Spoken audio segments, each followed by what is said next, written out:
দুই বাচ্চার মা, চার বাচ্চার মা পরকীয়া প্রেম করে আরেকটা ছেলের হাত ধরে পালিয়ে যায়। যে নারী স্বামী রেখে সন্তান রেখে আর একটা পর পুরুষের হাত ধরে পালিয়ে যেতে পারে, ওটা নারী জাতির কলঙ্ক, ওটা ডাইনি, ওটা রাক্ষসী মহিলা। কেমনে পারলি মা? ও বোন, কেমনে পারলা স্বামী রেখা আর একটা পর পুরুষের হাত ধরতে? কেমনে পারলি?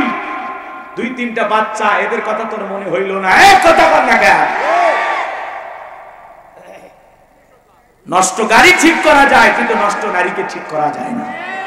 চরিত্রহীন নারীকে এই সমাজের কোন পুরুষ ভালোবাসতে পারে না। কথা বলে ঠিক না? নারী এক আজব জিনিস, বুঝতে পারলে নিয়ামত, না বুঝতে পারলে কিয়ামত। কথা বলে না কেন? আপনারা বলতেছেন হুজুর ছেলেদেরও দোষ আছে। আরে বেটা, দোষের দিক দিয়ে 100% মহিলারাই গিয়ে কথা বলেন না আপনারা। কারণ নারীরা যদি না চায়, হাজারো পুরুষ তার দরজায় খটখটায় কোনো লাভ হবে না। কিন্তু এখনকার মা বোনেরা দরজা খুলে বসে আছে। কথা কন, একটু পর পুরুষের সাথে মেশার জন্য, একটু কথা বলার জন্য নিজের স্বামীর সাথে ভালো ব্যবহার করে না। কথা কন, চাকরের মতো, গোলামের মতো স্বামীর সাথে তুচ্ছ-তাচ্ছিল্য করে ব্যবহার করে। আর রাস্তাঘাটের পর পুরুষকে দেখলে কি মায়া বিশু, কোথা থেকে এসেছেন, কোথায় যাবেন, আপনাকে চেনা চেনা লাগে, আছে না? না, পরপুরুষ দেখলে কি রোমান্টিক সুর, কি মায়াবী আওয়াজ। আর স্বামীর সাথে তো ভালো লাগে না, জীবনটা জ্বালায় মারছে। তোর মতো পুরুষের সাথে বিয়ে হয়, কপাল পুড়ছে রে, কপাল পুড়ছে আমার। কথা কন, কপাল তোর পড়েনি, তোর সাথে বিয়ে হয় আর তোর বিয়ে করে আমার কপাল পুড়ছে। এটা বলতে পারবেন না যে আমার মতো মফিজ দেখা তোরে বিয়ে করছে, তাছাড়া তোর ভাগ্যে স্বামীও যুক্ত আছে। এগুলো আমরা বলতে পারি না। নারীদের স্বভাব হলো বেশি বেশি অভিশাপ দেয়া। আর এদেরকে যতই দেন, 30 বছর আপনি ভালোবাসা দিলেন, 30 বছরীদের মার্কেট করে দিলেন, 1 বছরও যদি বলেন সেলিনা এবার ব্যবসা বাণিজ্য খারাপ, কি যে হয়, তোমার একটা 3 পিসও কিনে দিতে পারি কিনা? কোন বছর দিছ? প্রত্যেকটা বার তোমার সাথে ঝগড়া করে কাপড় নেওয়া লাগছে। একটা বার শান্তি মতো আমার কাপড় দিছো, ঈদের মার্কেট করবে দিছো। তোমার সাথে বিয়ে হয় আমার কপাল পুড়ছে। আমার ছোট বোন কি শান্তিতে আছে, স্বামীর কাছে যখন চা চায় তাই দেয়, আর তুমি ঈদের আসার আগে আপনি তখন চুপ রে, কিস্তি তুলে হলে তো মার্কেট করে দেবে, চুপ। তোর কথা শুনে মনে হয় আমি ফাঁসি দিয়ে মরবো। দেখেছেন না কত স্বামী আত্মহত্যা করে মারা যাচ্ছে, খালি বইয়ের কষ্টের কারণ। সেদিন এক মুয়াজ্জিম মসজিদে ইমামতি করে, বইয়ের জ্বালা যন্ত্রণা সহ্য করতে না পারে একটা মুয়াজ্জিম ইমামতি করে, সেই হুজুরে মুখছে। যদিও এই পদ্ধতিটা ঠিক না। কথা বলেন না কেন? নিজের প্রতি জুলুম করা যাবে না, আত্মহত্যা করে মৃত্যুবরণ করা যাবে না। তাহলে তো নিজেকে জাহান্নামে নিয়ে গেলেন, কি দরকার? বউ ডিস্টার্ব করতেছে, 3টা কথা বলে দেন, 1 2 3, যা বাপের বাড়ি চলে যা। কথা খান না কেন? তাই বলে বাচ্চা কাচ্চা আছে এইভাবে ডিস্টার্ব করেন, কারণ ওই বাচ্চাগুলোকে আবার দেখবে কি? কথা কি বুঝতে পারতেছেন? তাহলে এই পরকের অভিশাপে আমাদের সমাজটা পুরো শেষ হয়ে যাচ্ছে। হাজার হাজার নারী পুরুষ এখনো পরকের প্রেমে আসক্ত। কথা বলেন ঠিক না? হাজার হাজার পরিবার আজকে নিঃস্ব হচ্ছে। করোনা ভাইরাসের সাথে বড় ভাইরাসের নাম এই পরকীয়া প্রেম। শুধু নারীদের দোষ দেব না, পুরুষেরও দোষ আছে। এই যুবক, তোমাকেই বলছি, তোমাদেরকে বলছি, তোমার স্ত্রীর সাথে যদি কেউ পরকীয়া প্রেম করে মাইনে নেবা। যারা কথা কয় না এরা মানে ভালোবাসা শেয়ার করবে। এই আপনি কি দুর্বল পুরুষ? তাহলে একটু জোরে বলেন না কেন? আপনার স্ত্রীর সাথে কেউ পরকীয়া প্রেম করলে মাইনা নেবেন? আপনার বোনের সাথে, মায়ের সাথে, চাচির সাথে, খালার সাথে, আপনার পরিবারের কারোর সাথে পরকীয়া প্রেম করলে আপনি মানবেন না? তাহলে আপনি যার সাথে পরকীয়া প্রেম করতেছেন সেটাও তো কারো না কারো স্ত্রী, কারো না কারো মেয়ে, কারো না কারো মা। এই বেলায় ওয়াজ গেল তুমি। তুমি কোন নারীর সাথে পরকীয়া প্রেম করতেছো, যে ভাই তাকে বিবাহ করেছে সেই মুসলিম ভাইয়ের হক আপনি নষ্ট করতেছেন। তার স্ত্রীর দিকে কেন নজর দিচ্ছেন? এই কথা কন না কেন? সমাজে এগুলো আছে না নাই বাজান? আল্লাহ আমাদের যুবক যুবতীদেরকে এই পরকের অভিশাপ থেকে হেফাজত করেন। এই যুবক, অন্যের বইয়ের দিকে নজর না দিয়া, কত গরিব মেয়ে আছে বিয়ে হয় না, অসহায়, যা বিয়ে কর, দায়িত্ব নে। কত স্বামী পরিত্যক্তা বিধবা অসহায় নারী আছে, 2-3টা বাচ্চা নিয়ে জীবন চালানো কঠিন, যা বিয়ে কর, দায়িত্ব নে। অন্যের বইয়ের দিকে নজর দিস কেন? নজর ঠিক রাখ। আল্লাহ আমাদের হেদায়েত দান করে। এটা জোরে কোন আমিন। আল্লাহ বলেন কুল্লিল মুমিনিনা গুদ্দুনা মিন আবসারিহিম, মুমিন পুরুষের দৃষ্টি থাকবে নিচের দিকে। কথা বলেন না কেন? রাস্তাঘাটে নারী হেঁটে গেল আর আরামসে তাকায় আছেন, খবর আছে আপনার? হ্যাঁ, আবার স্লোগান দেয়, পরে না চোখের পলক, কি তোমার রূপের ঝলক। তোমার ঝলকানি কবরে গেলে পিটায় ঠান্ডা করবে। কথা কোন ঠিক কিনা? আল্লাহ হেদায়েত দান করেন। জোরে বলেন আমিন। এই যুবক, একটা মোবাইলে যা আছে শেয়ারের মাধ্যমে আর একটা মোবাইলে যদি পার করা যায়, তাহলে বাচ্চার মাথার মেমোরিতে থাকা স্বপ্নের কথাগুলো নবীর মাথায় ঢুকানো আল্লাহর পক্ষেও সম্ভব কিনা? এইবার বাদশা বকতে নাসর যখন স্বপ্নের কথা বলতে যাবে, গতকাল রাতে কি যেন স্বপ্ন দেখলাম, আর বলতে পারে না, স্বপ্নের কথা ভুলিয়ে দিয়েছেন তিনি কে? এইবার বাদশা মুহূর্তের মধ্যে ডায়লগ পরিবর্তন করে বলে, শোনো, গতকাল রাতে স্বপ্নে কি দেখেছি, এই স্বপ্নের ব্যাখ্যা কি হবে, দুইটাই তোমাদেরকে বলা লাগবে, না হলে আমি তোমাদেরকে ছাড়বো না। জনগণ ডেকে বলে, বাদশাহ তো পাগলামি কথা, স্বপ্নের কথা আপনি বলবেন আর আমরা স্বপ্নের ব্যাখ্যা দেব, কিন্তু আপনার স্বপ্নে কি দেখেছেন এইটা তো আমাদের পক্ষে বলা সম্ভব নয়। বাদশাহ কি স্বপ্নে দেখেছে দেশের জনগণকে জানে। কথা বল না। এই জগৎ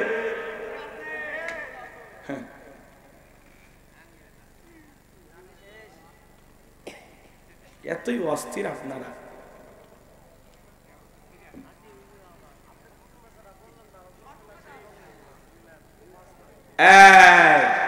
যাক, তুমি মনের কথা কইছো ভাই, তোমার ধন্যবাদ। কারণ এত অস্থির লোক দিয়ে তো ওয়াজ হবি না। ওয়াজ শুনবে গেলে ধৈর্য নিয়ে আসা লাগে। একটা আয়াতের কিছু ঘটনা কেবল বলতেছি, আর একটা আয়াত আছে না, এত অস্থির হয়েছেন কেন? সময় মতো আমরা ছেড়ে দেবো। একেবারে ফজরের নামাজ পড়তে যেন কষ্ট হয় এমন তো করবো না, তার আগে আমরা ছেড়ে দেবো ইনশাআল্লাহ। একটা তাকবীর লিল্লাহি তাকবীর। শোনেন শোনেন, সামনে গেলে মজা আছে। আচ্ছা, বাদশা স্বপ্নে কি দেখেছে দেশের মানুষ জানেন? আরে ভাই, বাদশার কথা বাদ দেন। আপনার স্বামী স্ত্রী এক খাটে ঘুমান না আলাদা ঘুমান? বলে হুজুর গরিব হতে পারি, রিক্সা ভ্যান চালায়, মাঠে কাজ করিস, কোনো সমস্যা নেই, আলু ভর্তা দিয়ে ভাত খায়, কিন্তু রাতের বেলায় বউকে কোলে নিয়ে ঘুমায়। কথা আমার ঢেকে না। গরিবের ঘরে টাকা নাই, সম্পদ নাই, দামি খাট নাই, দামি বিছানা নাই, কিন্তু ভালোবাসা আছে না? না, হ্যাঁ, গরিবের বউ শান্তিতে আছে, কিন্তু ধনী টাকাওয়ালা সম্পদওয়ালা বউ এক খাটে ঘুমায়, স্বামী আলাদা খাটে ঘুমায়, একে অপরের সাথে দাও করে সম্পর্ক মেলে না। কথা কোন ঠিক না? রাগ করতেছেন? শোনে, আপনার স্ত্রীর স্বপ্নে আপনাকে বাদ দিয়ে আর একটা ছেলের হাত ধরে নৌকা দানা পার্কে যদি ঘরে, কি করবেন? কিছু করার নাই, বাদাম ফাটাবেন, মারি হেল দিবেন। মারার দরকার নাই, মার্ডার হবে। কথা কয় না, মারার দরকার নাই, মার্ডার হবে। আর মার্ডার হলে কি হবে? থানায় মামলা হবে, জেলে যাওয়া লাগবে। অত দূর যাবেন পাগলির জন্য জেলখানা যাওয়া লাগবে? কথা কন না আপনার। এই জন্য শোনেন, আপনার বউ স্বপ্নে আর একটা ছেলের সাথে পার্কে ঘুরতেছে, কিন্তু আপনি তো টের পান না, ওটা তো স্বপ্নের ঘটনা। বউ কি স্বপ্নে দেখে আপনি তো জানেন না। আবার আপনি স্বপ্নে আপনার বউকে বাদ দিয়া আর একটা ছেলে আর একটা মেয়ের হাত ধইরা যদি পার্কে ঘোরাঘুরি করেন, আপনার বউ যদি টের পায়, কি করবে? কি হলো? বসেন, এখানে বসেন।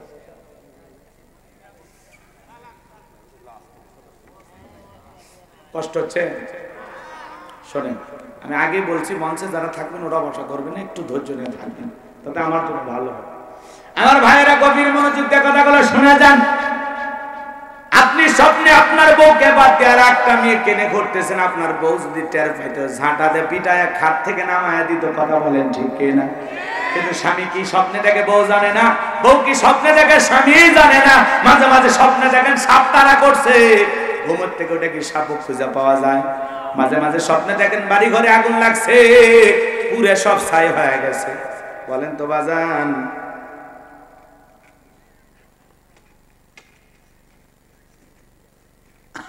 রাগ করছেন? মাঝে মাঝে স্বপ্নে দেখেন বাড়ি ঘরে আগুন লাগছে, ঘুমোর থেকে উঠে কি আগুন খুঁজে পাওয়া যায়? মাঝে মাঝে স্বপ্নে দেখেন আপনি মারাও গেছেন, বাড়িতে কান্নাকাটি করতেছেন, ঘুমোর থেকে উঠে দেখেন না ভাইসে আছি। কথা বলেন, স্বপ্ন তো স্বপ্ন, মাঝে মাঝে এমন স্বপ্ন দেখি সেই ভয় লাগে। কথা কন চাচা? যুবকেরা স্বপ্ন দেখে, দেখে না? যে সমস্ত যুবকেরা অবিবাহিত এখনো বিয়ে করেনি, ওরা দেখবেন ঘরের চতুর্দিক দিয়ে নায়িকাদের ছবি দিয়ে সাজায় রাখছে, ঘুমানোর আগে ওই নায়িকাদের ছবি দেখা নফল মনে করে। কথা কন? ওই নায়িকাদের ছবির দিকে তাকায় ঘুমানোর আগে আর বলে আহারে এরকম একটা বউ যদি পাইতাম কপালটা খুলে যেত। ঘুমের ঘরে দেখে ওই নায়িকার বুকের উপর। কথা কন? এই যুব সমাজ তরুণ তরুণীদেরকে নষ্ট করার যে মূল অস্ত্র তার নাম হলো মোবাইল। কথা বলে না কেন? বর্তমান সমাজের মানুষকে নষ্ট করছে কি? মোবাইল। এই মোবাইলের ওজন কম, কিন্তু মোবাইলের মাধ্যমে পাপের ওজনটা অনেক বেশি। কথা বলেন? যুবক যুবতী ঘরের দরজা বন্ধ করে রাতের আধারে একা একা কম্বলের ভিতরে ল্যাপের ভিতরে উল্টা পাল্টা ভিডিও দেখতেছে। আছে না? আজকে যুব সমাজকে নষ্ট করছে মোবাইল। বাজান, মোবাইলের ওজন কম, কিন্তু মোবাইলের মাধ্যমে পাপের ওজনটা অনেক বেশি। এই মোবাইল আজকে আমাদের জীবনের ঘন্টার পর ঘন্টা সময় নষ্ট করতেছে। কথা বলেন? কথা বলেন? দেশে মোবাইল আইছে, চিঠি বন্ধ হইয়াছে, দিওয়ানা বানাইছে, পোলা মাইয়ার মনের কথা ভাসে বাতাসে। ও দেখো পোলা পানের মন বাদা ফেসবুকে এখন, মোবাইলে চ্যাটিং কইরা কাটাই সারাক্ষণ। এই মোবাইল পাইয়া দেখো রমজানের মাইয়া, এই মোবাইল পাইয়া দেখো মদনের মাইয়া কি কাণ্ড ঘটাইছে। স্বামী সংসার রাইখা নাকি পলায়া গেছে, স্বামী সন্তান রাইখা নাকি পালায়া গেছে। 2 বাচ্চার মা, 4 বাচ্চার মা পরকীয়া প্রেম করে আরেকটা ছেলের হাত ধরে পালিয়ে যায়। যে নারী স্বামী রেখে সন্তান রেখে আরেকটা পর পুরুষের হাত ধরে পালিয়ে যেতে পারে, ওটা নারী জাতির কলঙ্ক, ওটা ডাইনি, ওটা রাক্ষসী মহিলা। কেমনে পারলি মা? ও বোন, কেমনে পারলা স্বামী রেখা আরেকটা পর পুরুষের হাত ধরতে? কেমনে পারলি? 2-3টা বাচ্চা, এদের কথা তোর মনে হইল না? এক কথা বল না কেন? নষ্ট গাড়ি ঠিক করা যায়, কিন্তু নষ্ট নারীকে ঠিক করা যায় না। চরিত্রহীন নারীকে এই সমাজের কোন পুরুষ ভালোবাসতে পারে না। কথা বলে ঠিক না? নারী এক আজব জিনিস, বুঝতে পারলে নিয়ামত, না বুঝতে পারলে কিয়ামত। কথা বলে না কেন? আপনারা বলতেছেন হুজুর ছেলেদেরও দোষ আছে। আরে বেটা, দোষের দিক দিয়ে 100% মহিলারাই গিয়ে কথা বলেন না আপনারা। কারণ নারীরা যদি না চায়, হাজারো পুরুষ তার দরজায় খটখটায় কোনো লাভ হবে না। কিন্তু এখনকার মা বোনেরা দরজা খুলে বসে আছে। কথা কন? একটু পর পুরুষের সাথে মেশার জন্য, একটু কথা বলার জন্য নিজের স্বামীর সাথে ভালো ব্যবহার করে না। কথা কন? চাকরের মতো, গোলামের মতো স্বামীর সাথে তুচ্ছ তাচ্ছিল্য করে ব্যবহার করে। আর রাস্তাঘাটের পর পুরুষকে দেখলে কি মায়া বিশু, কোথা থেকে এসেছেন, কোথায় যাবেন, আপনাকে চেনা চেনা লাগে। আছে না? না? পরপুরুষ দেখলে কি রোমান্টিক সুখ, কি মায়াবী আওয়াজ। আর স্বামীর সাথে ফরক তো ভালো লাগে না, জীবনটা জ্বালায় মারছে। তোর মতো পুরুষের সাথে বিয়ে হয়, কপাল পুড়ছে রে, কপাল পুড়ছে আমার। কথা কন? কপাল তোর পড়েনি, তোর সাথে বিয়ে হয় আর তোর বিয়ে করে আমার কপাল পুড়ছে। এটা বলতে পারবেন না যে আমার মতো মফিজ দেখা তোরে বিয়ে করছে, তাছাড়া তোর ভাগ্যে স্বামীও যুক্ত। এগুলো আমরা বলতে পারি না। নারীদের স্বভাব হলো বেশি বেশি অভিশাপ দেয়া। আর এদেরকে যতই দেন, 30 বছর আপনি ভালোবাসা দিলেন, 30 বছরীদের মার্কেট করে দিলেন, 1 বছরও যদি বলেন সেলিনা এবার ব্যবসা বাণিজ্য খারাপ, কি যে হয়, তোমার একটা 3 পিসও কিনে দিতে পারি কিনা? কোন বছর দিছ? প্রত্যেকটা বার তোমার সাথে ঝগড়া করে কাপড় নেওয়া লাগছে। আর একটা বার শান্তি মতো আমার কাপড় দিয়েছো, ঈদের মার্কেট করবে দিয়েছো, তোমার সাথে বিয়ে হয় আমার কপাল পুড়ছে, আমার ছোট বোন কি শান্তিতে আছে, স্বামীর কাছে যখন যা চায় তাই দেয়, আর তুমি ঈদের আসার আগে আপনি তখন চুপ রে, কিস্তি তুলে হলে তো মার্কেট করে দেবে, চুপ। তোর কথা শুনে মনে হয় আমি ফাঁসি দিয়ে মরবো। দেখেছেন না কত স্বামী আত্মহত্যা করে মারা যাচ্ছে খালি বইয়ের কষ্টের কারণ। সেদিন এক মুয়াজ্জিম মসজিদে ইমামতি করে, বইয়ের জ্বালা যন্ত্রণা সহ্য করতে না পারে একটা মুয়াজ্জিম ইমামতি করে, সেই হুজুরে মুখছে। যদিও এই পদ্ধতিটা ঠিক না, কথা বলেন না কেন? নিজের প্রতি জুলুম করা যাবে না, আত্মহত্যা করে মৃত্যুবরণ করা যাবে না। তাহলে তো নিজেকে জাহান্নামে নিয়ে গেলেন, কি দরকার? বউ ডিস্টার্ব করতেছে, তিনটা কথা বলে দেন, 1 2 3, যা বাপের বাড়ি চলে যা, কথা খান না কেন? তাই বলে বাচ্চা কাচ্চা আছে এইভাবে ডিস্টার্ব করেন, কারণ ওই বাচ্চাগুলোকে আবার দেখবে কি? কথা কি বুঝতে পারতেছেন? তাহলে এই পরকের অভিশাপে আমাদের সমাজটা পুরো শেষ হয়ে যাচ্ছে। হাজার হাজার নারী পুরুষ এখন পরকের প্রেমে আসক্ত, কথা বলেন ঠিক না? হাজার হাজার পরিবার আজকে নিঃস্ব হচ্ছে। করোনা ভাইরাসের সাথে বড় ভাইরাসের নাম এই পরকীয়া প্রেম। শুধু নারীদের দোষ দেব না, পুরুষেরও দোষ আছে। এই যুবক তোমাকে বলছি, তোমাদেরকে বলছি, তোমার স্ত্রীর সাথে যদি কেউ পরকীয়া প্রেম করে মাইনে নিবা। যারা কথা কয় না এরা মানে ভালোবাসা শেয়ার করবে। এই আপনি কি দুর্বল পুরুষ? তাহলে একটু জোরে বলেন না কেন? আপনার স্ত্রীর সাথে কেউ পরকীয়া প্রেম করলে মাইনা নেবেন? আপনার বোনের সাথে, মায়ের সাথে, চাচির সাথে, খালার সাথে, আপনার পরিবারের কারোর সাথে পরকীয়া প্রেম করলে আপনি মানবেন না? তাহলে আপনি যার সাথে পরকীয়া প্রেম করতেছেন সেটাও তো কারো না কারো স্ত্রী, কারো না কারো মেয়ে, কারো না কারো মা। এই বেলায় ওয়াজ গেল তো, তুমি কোন নারীর সাথে পরকীয়া প্রেম করতেছো, যে ভাই তাকে বিবাহ করেছে সেই মুসলিম ভাইয়ের হক আপনি নষ্ট করতেছেন। তার স্ত্রীর দিকে কেন নজর দিচ্ছেন? এই কথা কর না কেন? সমাজে এগুলো আছে না নাই বাজান? আল্লাহ আমাদের যুবক যুবতীদেরকে এই পরকের অভিশাপ থেকে হেফাজত করেন। এই যুবক, অন্যের বইয়ের দিকে নজর না দিয়া, কত গরিব মেয়ে আছে বিয়ে হয় না, অসহায়, যা বিয়ে কর দায়িত্ব নে। কত স্বামী পরিত্যক্তা বিধবা অসহায় নারী আছে, 2-3টা বাচ্চা নিয়ে জীবন চালানো কঠিন, যা বিয়ে কর দায়িত্ব নে। অন্যের বইয়ের দিকে নজর দিস কেন? নজর ঠিক রাখ। আল্লাহ আমাদের হেদায়েত দান করেন। এটা জোরে কোন আমিন। আল্লাহ বলেন কুল্লিল মুমিনিনা গুদ্দুনা মিন আবসারিহিম, মুমিন পুরুষের দৃষ্টি থাকবে নিচের দিকে। কথা বলেন না কেন? রাস্তাঘাটে নারী হেঁটে গেল আর আরামসে তাকায় আছেন, খবর আছে আপনার? হ্যাঁ, আবার স্লোগান দেয়, পরে না চোখের পলক কি তোমার রূপের ঝলক। তোমার ঝলকানি কবরে গেলে পিটায় ঠান্ডা করবে, কথা কোন ঠিক কিনা? আল্লাহ হেদায়েত দান করেন, জোরে বলেন আমিন। আরেকটা নেশা হলো টিকটক ভিডিও, কথা বলেন। ছেলে মেয়ে সবাই এখন টিকটক ভিডিও করে, আছে না নাই? দেশে টিকটক আসিয়া সব গেল ভাসিয়া, সিদ্দিক সোরা নায়ক হইছে আইডি খুলিয়া, হিরো আলম নায়ক হইছে আইডি খুলিয়া। হিরো আলম চেনেন না? বগুড়ার হিরো আলম কয়েকদিন আগে বউ তালাক দিয়েছে, দিয়ে দুধ দিয়ে গোসল করছে। সেই রিয়ামণি নাকি এখন ওর বিরুদ্ধে মামলা করছে, এখন হিরো আলমের বিরুদ্ধে গ্রেফতারি পরোয়ানা জারি হয়েছে। যখন তখন হিরো আলম সাহেবকে নাকি গ্রেফতার করতে পারে।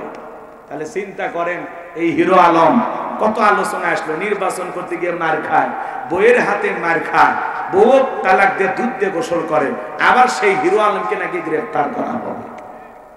আলোচিত একজন ব্যক্তি, বাপরে বাপ, এই দেশের মানুষ চেহারা যেমনই হোক সেও নাকি হিরো আলম। কথা কর, কথা কর। এরা কি করে? টিকটক ভিডিও বানায়, বিভিন্ন ভিডিও বানায়, সোশ্যাল মিডিয়াতে ছাইরা কন্টেন্ট তৈরি করে পাবলিকের কাছে ভাইরাল হয়ে গেছে। এখন এই যুবক হিরো আলমের সাথে দেখা হলে কয়, প্লিজ ভাই একটা সেলফি। কথা মানে এখন হিরো আলম গ্রেফতার করে যদি জেলখানায় নিয়ে যায়, জেলখানায় যা সেলফি তুলবে। রাগ করতেছেন নাকি আপনারা? তাহলে টিকটক আমাদের সমাজকে খাইছে, কথা বলে ঠিক না?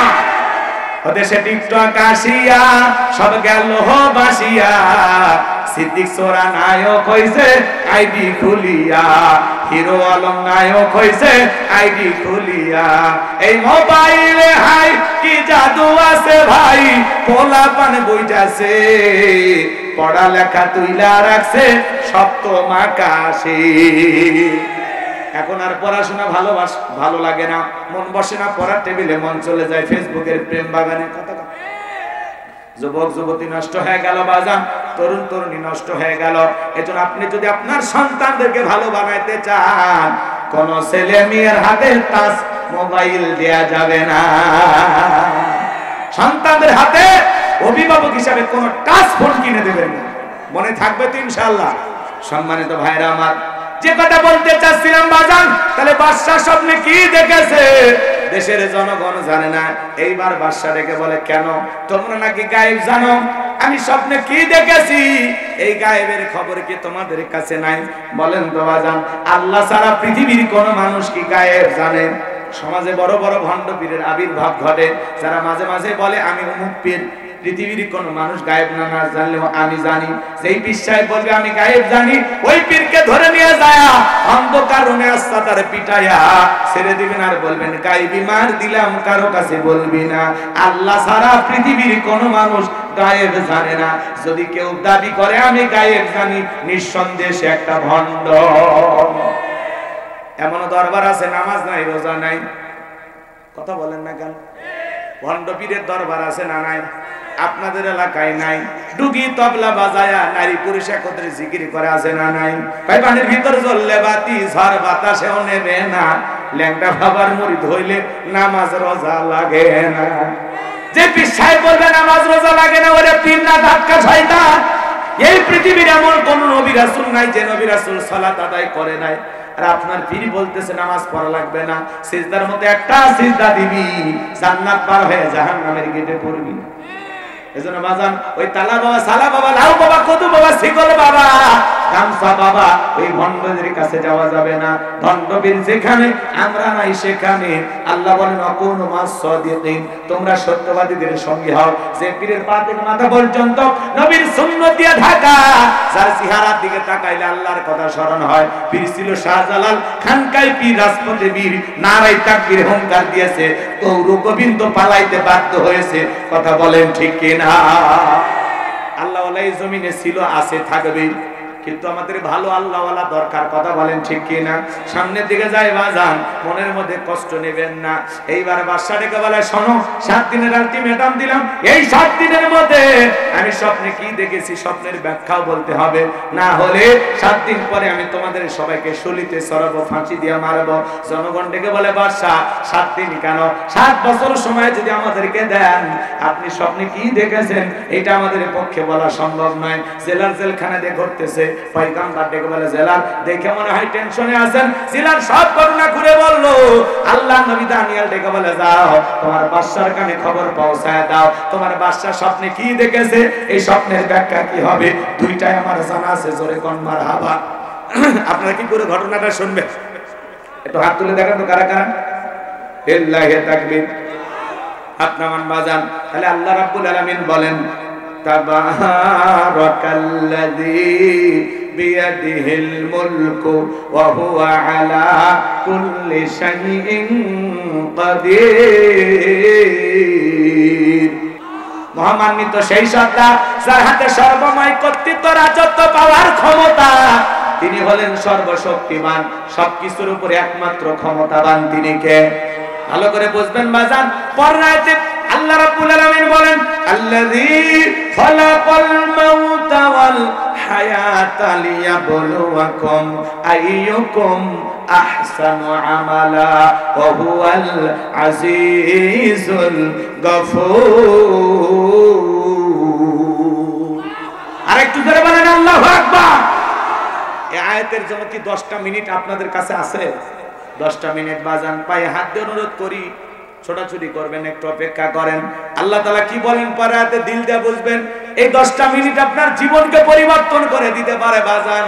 আল্লাহ তাআলা কি বলতেছেন, আল্লাযী খালাকাল মাউতা ওয়াল হায়াতা, যিনি সৃষ্টি করেছেন মৃত্যু আর জীবন, লিয়াবলুয়াকুম আইয়ুকুম আহসানু আমালা, আমি আল্লাহ পরীক্ষা করে দেখব আমলের দিক দিয়ে কার আমল কত বেশি উত্তম, কার আমল কত বেশি সুন্দর।